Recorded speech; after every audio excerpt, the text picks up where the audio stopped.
মাঝখানে পেরিয়ে যায় বেশ কয়েকদিন। সময় পেরিয়ে গেলেও নাওরার কোনো পরিবর্তন হয়নি। সে আগের মতোই আছে। প্রায়ই নাফসানকে ফোন দিয়ে জ্বালানো এখন তার প্রিয় কাজের একটা। এটা ছাড়া যেন তার ভালোই লাগে না। তবে নতুন একটা কাজ পেয়েছে সে। বসে বসে চিন্তা ভাবনার কাজ। প্রায় বসে সে আগের দিনগুলোর স্মৃতিচারণ করে। বাবা মায়ের সাথে কাটানো দিনগুলো কতই না মধুর ছিল। হয়তো সবকিছু মনে নেই তার, তবে কিছু কিছু জিনিস তার মনে আছে। মনে আছে তার জন্মদিনে মায়ের হাতে বানানো কেকের কথা, তাদের সাথে কাটানো সুন্দর মুহূর্তের কথা। তার কোনো জন্মদিনেই বাহিরের কাউকে জানানো হতো না। বাসায় তারা তিনজন মিলে কেক কেটে আনন্দ করত। তবে একবার বোধহয় একটু ডিফারেন্ট কিছু হয়েছিল। বাসায় আরও কিছু মানুষ ছিল সেদিন। তার কততম জন্মদিন ছিল সেটা মনে নেই, তবে অনেক মজা করেছিল সে সেদিন। নাওরার বাচ্চা মনের একটা ইচ্ছে ছিল টিভিতে দেখা ফুলের তোড়া কেউ দিবে তাকে। তার সেই জন্মদিনে সে পেয়েছিল। কে দিয়েছিল ভুলে গেছে। বেশ কিছু গোলাপ আর জারবেরা ফুলের তোড়া। জারবেরা ফুলটাকে তখন না চিনলেও গোলাপ ফুল দেখে খুব খুশি হয়েছিল সে। মায়ের সাহায্যে সেই ফুলগুলো তাজা রাখার জন্য পানিতে ভিজিয়ে রেখেছিল। প্রতিদিনই সেই ফুলগুলো দেখতো আর খুশি হয়ে যেত। তার খুশি দেখে তারপর তার বাবা প্রায় দিনই তার মায়ের জন্য গোলাপ ফুল নিয়ে আসতো। আর নাওরা দুটো ফুল নিয়েই পানিতে ভিজিয়ে রাখতো। আবার বাবার ছুটির দিন তারা তিনজন বাইরে ঘুরতে যেত। মায়ের কাছ থেকেই প্রথম ফুচকা চিনে এসেছে। তারপর থেকে মায়ের পাশাপাশি তারও পছন্দের খাবার হয় সেটা। এমনই বিশেষ কিছু কিছু কথা তার মনে পড়ে। তার বাচ্চা মনে সে যেই জিনিসগুলো বেশি বিশেষ লেগেছিল সেগুলোই মনে আছে তার। মনে আছে ছোটবেলার কিছু মারামারির কথা, দুষ্টুমির কথা। এসব ভেবেই নাওরা মনের অজান্তেই হেসে ওঠে। সাফিয়া রুমে এসে নাওরাকে হাসতে দেখে বলে, এভাবে হাসছো কেন আপু? একটা কথা মনে পড়লো, জানিস ছোটবেলায় একবার একটা মেয়েকে আমি যা মায়ের দিয়েছিলাম, মেয়েটা কাঁদতে কাঁদতে শেষ। এ বাবা, তুমি তো বেশ দুষ্টু, তো মেরেছিলে কেন? আমার আব্বু আমাকে একটা ছোট্ট ক্যামেরা কিনে দিয়েছিল। আমি ক্লাসে সেটা নিয়ে বান্ধবীদের দেখিয়েছিলাম। তো ওই মেয়েটা বলেছিল আমার বাবার টাকা নেই, তাই পচা জিনিস কিনে দিয়েছে। আর কি যেন বলেছিল, তাই মায়ের দিয়েছিলাম। একটা ক্যামেরার জন্য মেরেছিলে? আরে ওটা সাধারণ খেলনা, ক্যামেরা না তো। সত্যি ছবি উঠতো, কিন্তু ক্যামেরাটা হারিয়ে ফেলেছি রে। বাবার দেওয়া একটা ছোট উপহার ছিল। না, ওরা একটু মন খারাপ করতে দেখে সাফিয়ারও খারাপ লাগে, তাই কথা ঘোরাতে বলে, আচ্ছা আপু, ওসব বাদ। আগে বলো বেআইন যেন কাকে বলে? বউয়ের বোনদের তো ছেলের ভাইরা বেআইন বলে ডাকে দেখেছি। কেন রে? সাফিয়া ভাবুক ভঙ্গিতে বলে, তো ইলার ছোট ভাইয়া আমাকে বেআইন বললো কেন? তোমার তো বিয়েই হয়নি এখনো, বুঝলাম না। নাহলে এবার থতমতো খেয়ে যায়। নাহিল কি তাকে বাস দেওয়ার চেষ্টা করছে নাকি? বড় ভাই বিয়ে করে এখনো ফ্যামিলিতেই জানালো না, ছোট ভাই এসে তারই ফ্যামিলিতে জানিয়ে দিচ্ছে। সাফিয়া কৌতূহল নিয়ে নাওরার দিকে তাকাতেই নাওরা বলে, এটা আগে বল, ইলার ভাইয়ের সাথে তোর দেখা হোক কথাই হলো? উনি আসছিল ইলাকে নিতে। আমাকে দেখেই বলে, বেআইন কেমন আছেন? আমি তো বেআইন বুঝি নাই, শুধু ভালো মন্দের কথাই বলেছে। ও, আমিও বুঝি না এসব, এমনি বলছে হয়তো, এ তো ভাবার দরকার নেই। সাফিয়া ভদ্র মেয়ে বলে তেমন মাথা ঘামায় না এটা নিয়ে। নিজের রুমে যাওয়ার আগে বলে যায়, আব্বু তোমাকে ডাকতে বলেছিল, কি যেন বললো। আচ্ছা তুই যা, আমি আসতেছি।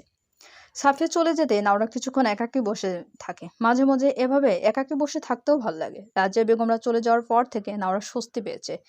আজকাল সে চেষ্টা করছে একটু রান্না বান্না শিখতে। নাওরা একদম যে রান্না পারে না তা নয়, করেনি কখনো, করলে নিশ্চয়ই পারবে। মামি তো তাকে পুরো মায়ের মতো আদর দিয়ে বড় করেছে। রান্না করতে দিতে চায় না, তবুও নাওরা জোর করে আজকাল রান্নাঘরে যায়। তার তো এখন বিয়ে হয়েছে, শাশুড়ি যদি তাকে পছন্দ না করে তবে কি হবে? তার তো এসব বেসিক জিনিস শিখে রাখা দরকার। মামা ডেকেছিলে নাকি? ও হ্যাঁ, বস এখানে। পড়াশোনা কেমন চলতেছে? আলহামদুলিল্লাহ ভালো মামা। আচ্ছা নাওরা, ভনিতা না করে সরাসরি বলি তবে। মামার কথায় নাওরার কেমন যেন বেড ফিলিংস হচ্ছে, তাই একটু নড়েচড়ে বসেছে। আমার একজন কলিগ এই এলাকাতেই থাকে, তার ছেলে পড়াশোনা করছে এখনো, তবে ছেলে ভালো। আমার সাথেও দেখা হয়েছে, কথাও বলেছি, সবই ভালো, সম্পত্তিও আছে বেশ ভালো। এসব আমাকে বলছো কেন মামা? বলেই নাওরা মামির দিকে তাকাতেই মামি বলেন, দেখো নাওরা, বড় হচ্ছিস তো, মেয়ে বড় হলে বাবা মায়ের একটা চিন্তা থাকে। এখনই তো তোকে বিয়ে করতে বলছি না, অন্তত ছেলের সাথে একটু দেখা করতে পারিস তো। নাওরা যেন আকাশ থেকে বলল, ও তো একদমই ভাবেনি এত তাড়াতাড়ি তার বিয়ের কথা উঠবে। কিন্তু সে তো বিবাহিত, এটা মামা মামিকে জানাবে কিভাবে? এতদিন সে তেমন চিন্তা করেনি এসব নিয়ে। নাফসানের প্রতি তার বিশ্বাস আছে, সময় মতো নাফসান সব জানাবে। কিন্তু এখন তো মনে হচ্ছে আরো দেরি করলে বড় বিপদ হয়ে যাবে। কি করবে সে এখন? মামা মামিকে কিভাবে কি বলবে? ওরা জানালে তো খুব কষ্ট পাবে। না, ওরা মাথা নিচু করে বলে, কিন্তু মামি, আমি এখনই বিয়ে করতে চাই না, এখনই করতে বলি নাই তো, শুধু কথা বলে দেখিস। আসলে তোর মামার একদম কলিগও না, অফিসের সিনিয়র। যেহেতু নিজে থেকে প্রস্তাব দিয়েছে, সরাসরি না করা যায় না। নওরা মামার পরিস্থিতিও বুঝতে পেরেছে, কিন্তু সে তো বিয়ে করতে পারবে না। যেখানে বিয়েই করবে না, সেখানে ছেলের সাথে কথা বলতে যাবে কোন দুঃখে?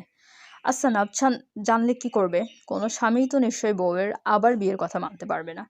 হঠাৎ নাওরার মনে হয় একটু নাফসানের সাথে দুষ্টুমি করলে কেমন হয়, যেহেতু ব্যাপারটা নাফসানকে জানাতেই হবে।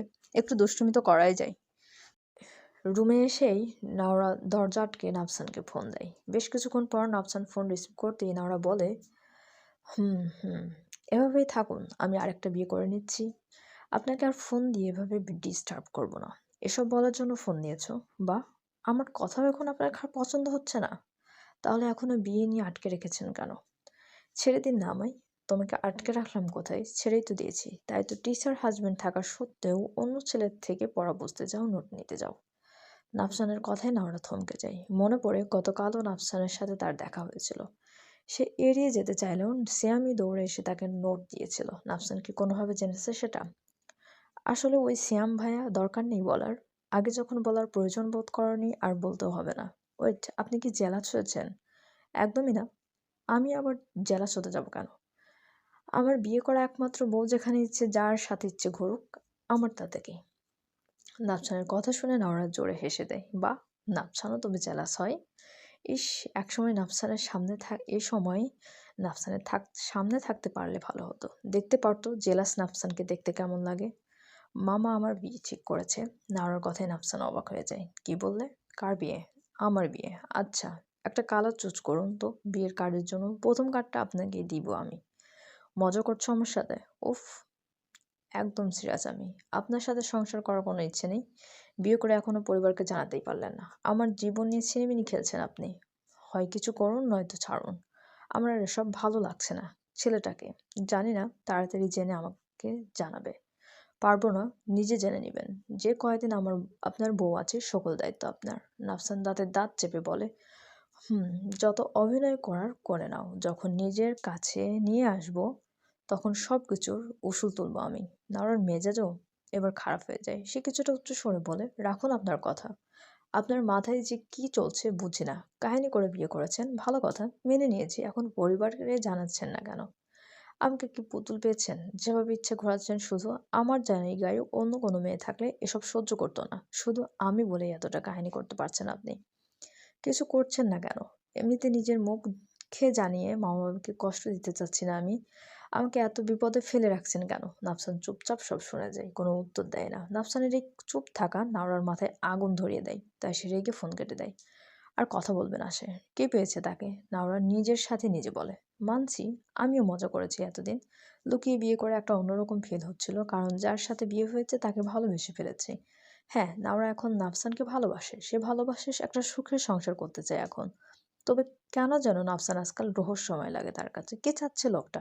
কেমন যেন একটা অদৃশ্য শিকলে তাকে বন্দি করে রেখেছে। না দূরে ঠেলে দিচ্ছে, আর না তাকে কাছে টেনে নিচ্ছে। এমন করছে কেন? নারু তো একটা স্বাভাবিক জীবন বাঁচতে চেয়েছে, কিন্তু হঠাৎই এখন তার জীবনটা কেমন যেন হয়ে গেছে। আজ আজ তো তার মনে ভয় ঢুকে গিয়েছে। উফু, আর এসব মানা যাবে না। এখন তাকে কিছু একটা করতে হবে, যাতে নাফসা নিজে থেকেই সব প্রকাশ করে। তোমার তোমার সামান্য একটা মানুষের খবরটাও আমাকে দিতে পারছো না? আর কত সময় লাগাবে খুঁজে বের করতে? স্যার, আমরা যথাসাধ্য চেষ্টা করছি। আমরা ওনার খবর পেলেই জানাবো। তবে মনে হচ্ছে না তিনি দেশে আছেন। হয়তো দেশের বাইরে চলে গেছেন। বাইরে গেলেও খুঁজে বের করতে হবে। তাড়াতাড়ি খবর জানাও আমায়। আমার হাতে সময় নেই আর। শিহাব খানকে যত তাড়াতাড়ি সম্ভব খুঁজে বের করতে হবে। জি স্যার। আমার আমাদের যথাসাধ্য চেষ্টা করছি। খোঁজ পেলেই জানাবো আপনাকে। ফোন কেটে যেতেই নাফসান মাথায় হাত দিয়ে বসে থাকে। কোনোদিন সব আরো ঝামেলাযুক্ত হয়ে যাচ্ছে। দিন দিন সব আরো ঝামেলাযুক্ত হয়ে যাচ্ছে। শিহাব খানের খোঁজ পেলেন নাফসান সব কিছু সমাধান করতে পারত। সব দিক দিয়েই চাপে পড়ে গেল সে।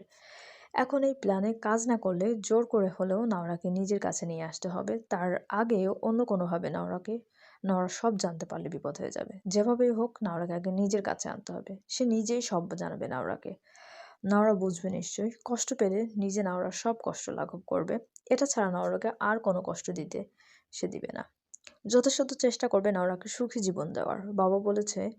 বাবা বলেছ তুমি নাওরার মামাকে কি বলেছে ওনারা? নাওরাকে জানিয়েছে আমার কথা? আরে বাবা, এত পাগল হয়ে যাচ্ছিস কেন? সাইদ ইসলামকে বলেছি সব। মনে হয় না ওনার কোনো আপত্তি আছে। অনেক ধন্যবাদ বাবা, আমার একমাত্র ছেলে তুই, তোর সুখের জন্য আমি সব করতে পারবো। বাবার কথায় শ্যাম খুব খুশি হয়ে যায়। পারিবারিকভাবে প্রস্তাব দেওয়া শেষ।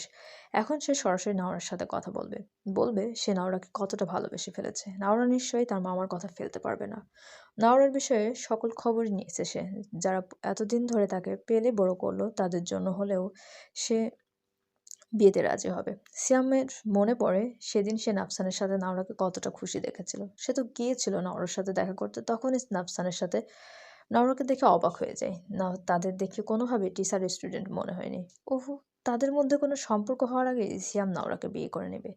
ভেবেছিল আগে পড়াশোনা শেষ করে তারপর বিয়ের প্রস্তাব দেবে, কিন্তু না, এখন আর এসব ভাবার সময় নেই। আগে নাওরাকে বিয়ে করে পরে যা করার করা যাবে। বাবা তো বলেছেই নাওরাকে তার হাতে তুলে দিবে। এখন নাওরা রাজি না হলেও রাজি করিয়ে নেবে, যে কোনোভাবেই নাওরাকে নিজের করে নেবে। এই সাফিয়া, ফুচকা খাবে? ফুচকা কোথায় পেলি? আমাদের কলেজের সামনে তো ফুচকার স্টল নেই। সামনের পার্কে চল, ওখান থেকে খেয়ে আসি। একদম না এলা, তোর গাড়ি এসে ওয়েট করছে, যেতে হবে না কোথাও। প্লিজ সাফি, চল না। কতদিন কোথাও যায় না, চল না যাই। সাফিয়া অনেকবার না করলেও শেষে ইলার অনুরোধে যেতে রাজি হয়। সবসময় বাড়ির গাড়ি করে বাসা কলেজ যেতে যেতেই ইলা হাঁপিয়ে গেছে।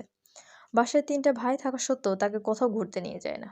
আর সাফিয়া নিজে থেকেই কোথাও ঘুরতে যায় না। আজ ইলার কথা নিজের মাঝেও একটা সুপ্ত বাসনা জাগে। তাই তো শেষে রাজি হয়ে যায়। ইলা তার ড্রাইভার আঙ্কেলকে লুকিয়ে সাফিয়াকে নিয়ে পার্কে চলে যায়। এভাবে লুকিয়ে আসায় দুজনেই এমন খুশি যেন বিশ্ব জয় করে ফেলেছে। দুজনে গিয়ে একটা স্টলের সামনে বসে ফুচকার অর্ডার দিয়ে বসে গল্প করতে থাকে। তখন সেই স্টলের সামনে কিছু ছেলে এসে বসে। ছেলেগুলোকে দেখে তারা দুজনেই ভয় পেয়ে যায়। দেখে বোঝা যাচ্ছে বোকাটা সবগুলো।